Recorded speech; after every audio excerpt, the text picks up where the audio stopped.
พี่น้องบ้านเนี่ยบ้านน้องเป็นจังไดฝนตกคือบ้านเนี่ยหอมบ่ลมลมวีเลย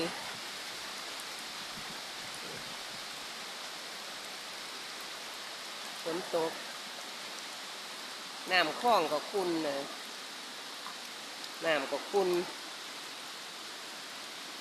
ฝนก็ตกพอฝนไปทางใดก็บ่ได้พี่น้องเอ้ยไปทางไหนก็บ่ได้อันนี้ก็ต้นบักนาวอยู่หน้าบ้านเนี่ยหอมฝนตกโคตรตกโคน้ำคลองอ่างน้ำไปทางไหนก็ไม่ได้ฝนตกตกแต่คืนนี่พี่น้องตกเบิดมือเบิดคืนเลยเบิดคืนอีหลีเลยนี่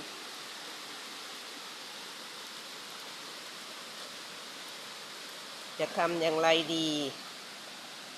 จะไปทางไหนก็ไปไม่ได้ฝนตกติดฝน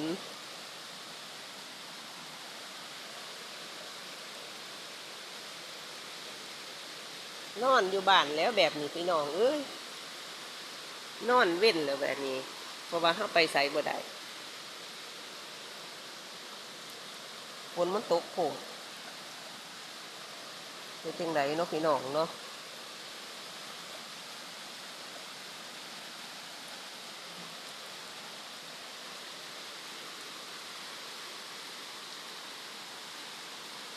ตกลิ้นแง่แง่แง่แง่แง่อยู่ไปใส่บ่ได้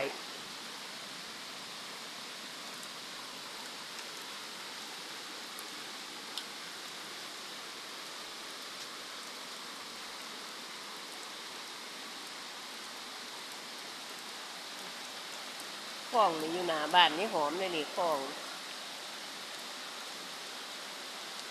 อยู่ติดบ้านเลยคลองน้ำ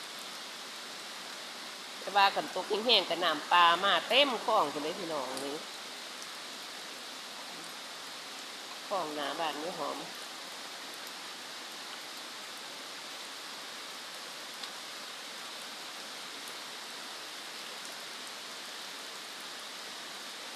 อยู่ทางบ้านติดบ้านเลยแหละ